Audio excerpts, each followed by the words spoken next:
Welcome to my channel. ایک نوجوان جو 2 بار شادی کر چکا تھا، اس کی پہلی بیوی سے ایک بیٹا تھا جو اپنی ماں کی وفات کے بعد فوجی بننا چاہتا تھا اور دوسرے ملک جانے کی خواہش کرتا ہے۔ وہ لوگوں سے کہتا، اگر زندہ رہا تو واپس آؤں گا۔ اس کے والد نے اسے دعا دی اور اس کی امی کی انگوٹھی دیتے ہوئے کہا، اس انگوٹھی کو اپنی پاس رکھو اور دنیا میں جہاں بھی جاؤ یا اور میں جتنا بھی بوڑھا ہو جاؤں، جب بھی تم واپس ہوگے تو تم مجھے یہ انگوٹھی دکھاؤ گے تو مجھے پتہ چل جائے گا کہ تم میری بیٹی ہو، میری وارث ہو۔ کچھ عرصے بعد والد نے دوبارہ شادی کی۔ اس دوسری بیوی سے بھی ایک بیٹا پیدا ہوا۔ سالوں گزر گئے اور بڑا بیٹا واپس نہیں آیا۔ آخر کار ہر کوئی اسے مردہ کہنے لگا، لیکن حقیقت میں وہ زندہ تھا اور بہت دیر بعد وہ گھر کی طرف رخ کرتا ہے۔ زیادہ عمر اور سفر سے وہ بہت تبدیل ہو گیا تھا، اسے کوئی نہیں پہچان سکتا تھا۔ اس نے انگوٹھی کو اپنے گلے میں رسی کے ساتھ گردن میں ڈال رکھا تھا۔ ایک رات ایک جھونپڑی میں وہ صبح تک سویا رہا اور جب صبح ہوئی تو گردن میں رسی نہیں تھی اور نہ ہی انگوٹھی تھی۔ وہ سارا دن تلاش کرتا رہا لیکن کوئی فائدہ نہیں ہوا۔ اس نے فیصلہ کیا کہ وہ یہ سارا واقعہ اپنے والد کو بتائے گا۔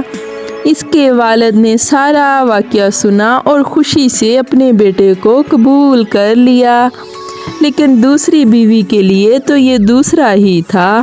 وہ بڑے بیٹے کو خاوند کی دولت کا وارث نہیں بنانا چاہتی تھی۔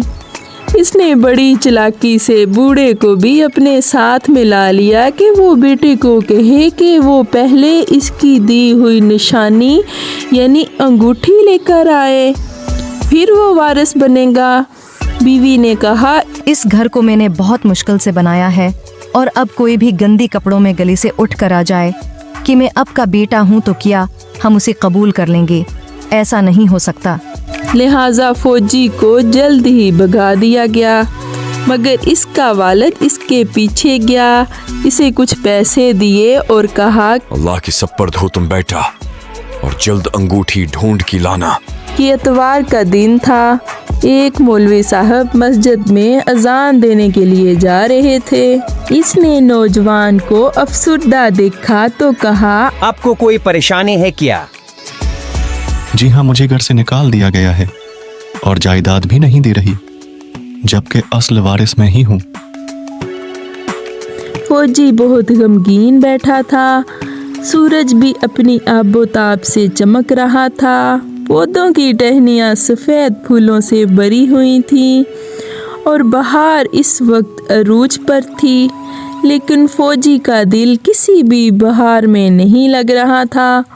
وہ 3 دن اور 3 راتیں گھومتا رہا، پھر وہ سیاہ اندھیرے جنگل کی طرف نکل جاتا ہے کہ اسے ایک کمزور سی عورت ملی جو لکڑیوں کا بنڈل اپنی کمر پر اٹھانے کی کوشش کر رہی تھی۔ یہ تمہارے لیے بھاری ہے، اچھی ماں۔ لکڑیاں اٹھانے میں بوڑھی عورت کی مدد کی۔ بوڑھی بولی، کیا تم یہاں ابھی آئے ہو؟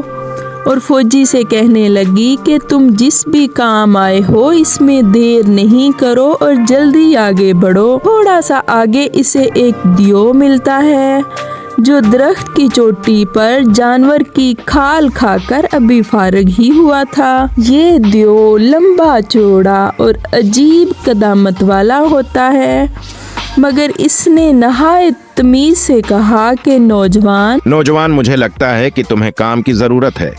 دوست، کیا تم میری خدمت پر نوکری قبول کرو گے؟ فوجی نے جواب دیا، مجھے 2 چیزیں جاننی ہیں، کام اور اجرت۔ دیو نے کہا، تمہارا کام اس جنگل میں راستہ کاٹنا ہے دوسری طرف جانے کے لیے، مگر تمہارے پاس 1 سال اور 1 دن کا وقت ہوگا۔ اگر تم نے اسے وقت پر مکمل کر لیا تو دوسری طرف ایک گھونسلہ ہے جس میں تاج کی تلاش ہے، اور اگر وقت पर ये चीज़ें बादशाह के पास ले गए तो तुम्हें किसी उजरत की ज़रूरत नहीं पड़ेगी, तुम्हारे पास माल और जेवर की कमी भी ना रहेगी।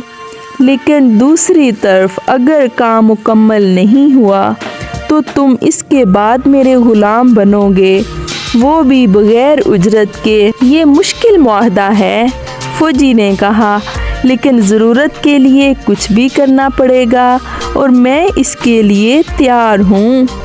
जब वो दियो के घर आया तो इसने एक बूढ़ी और ज़ईफ़ औरत को देखा। औरत ने भी इसे नहीं पहचाना, लेकिन फौजी को अंदाज़ा हो गया कि ये दियो की बीवी है जो अपने खामद से बहुत डरती है और जो इस पर बहुत जुल्म भी करता है। कल से तुम्हारा काम शुरू होगा, दियो ने कहा। जो आपकी मर्जी, फौजी ने जवाब दिया, और वो सोने से पहले औरत के लिए पानी और लकड़ी भी लेकर आया। मुसीबत में भी रिश्ता होता है, फौजी ने कहा।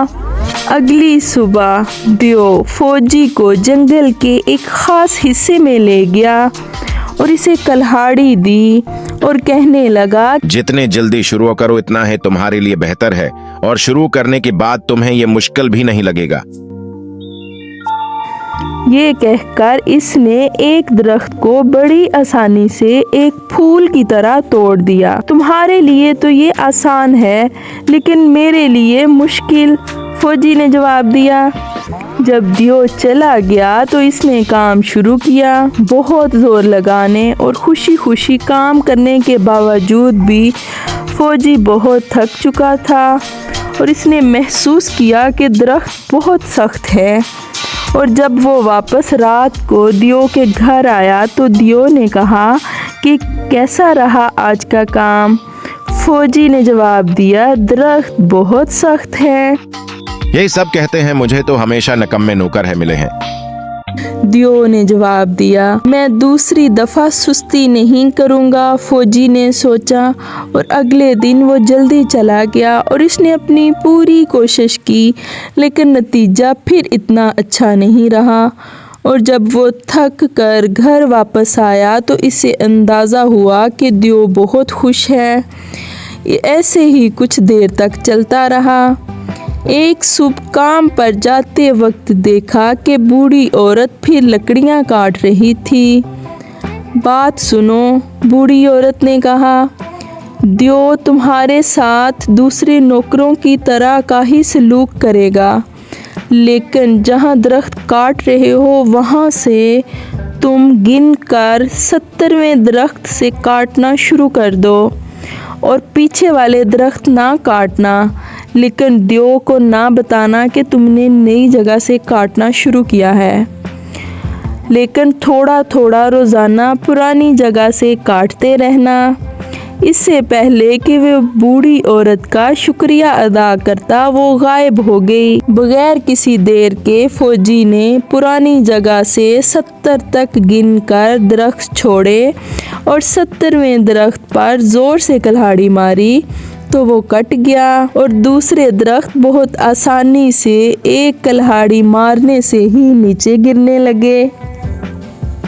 इसके बाद थोड़ा सा काम पुरानी जगह पर भी किया और फिर घर आ गया। आज वो बहुत खुश था, लेकिन दियो के सामने वो उदास ही नजर आया कि इसे कोई शक ना हो। दिन ब दिन वो जंगल की गहराइयों में लकड़ियां काटता रहा।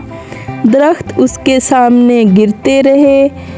दरख्त इस तरह गिरते रहे कि जैसे कोई सूखी हुई बेल के तने। अब इसके काम का सबसे मुश्किल हिस्सा था, जो पीछे जाकर काम करना था। वो दियो के घर से बाहर निकला, लेकिन जंगल से, क्योंकि जंगल से रास्ता बन चुका था। लेकिन दियो से पहली मुलाकात से लेकर 366 दिन के बाद फौजी ने जंगल काट कर खुला मैदान का सा एक रास्ता बना दिया था। जंगल कटा तो रोशनी भी जंगल में आना शुरू हुई। कई परिंदे उड़े, उनमें से मीना भी था। जब वो उड़ा तो मीना के घोंसले में से इसे माँ की अंगूठी नजर आई। इसी घोंसले में इसे बहुत सारे कीमती पत्थर भी मिले जो कि बेशुमार कीमत के थे। ये बादशाह की खोई हुई नायाब चीजें थीं और अब जब दियो के साथ किए गए मुआहदे का वक्त भी ख़त्म हो गया था तो इसे जाने में कोई परेशानी नहीं आई, लेकिन अंगूठी और बेशकीमत जेवरात इसने अपनी जेब में डाल लिए। वापसी पर रास्ते में इसे एक दोस्त मिला जो इसे रास्ता दिखाने में इसकी मदद कर रहा था और रास्ते की कहानियां भी उसे सुनाता जा रहा था। जब वो शहर के करीब पहुंचा तो उसने देखा कि एक शाही सवारी बादशाह के महल से बाहर निकल रही थी। इसके दोस्त ने इसे बताया कि 2 बड़ी बेटियों की पड़ोसी शहजादों से मंगनी हो चुकी है और सबसे छोटी की किससे मंगनी हुई है, क्योंकि वो दोनों से खूबसूरत लग रही थी। फौजी ने पूछा। दोस्त ने जवाब दिया, वो कभी शादी नहीं करेगी क्योंकि इसकी शादी उससे होगी जो कीमती पत्थरों को ढूंढ कर लाएगा और रास्ता काटेगा, क्योंकि इसी जंगल ने बादशाह का सारा इलाका घेरा हुआ है और कीमती पत्थर बादशाह से जो खो गए हैं वो नहीं मिल रहे और ये जंगल जादू से भरपूर है। और फिर मैं अपनी माँ की अंगूठी लेकर इसे अपनी बीवी को पहनाऊंगा। फौजी ने सोचा, लेकिन इसने ये राज किसी से ना खोला और बादशाह के पास पेश होने के लिए कुछ लोग इकट्ठे किए।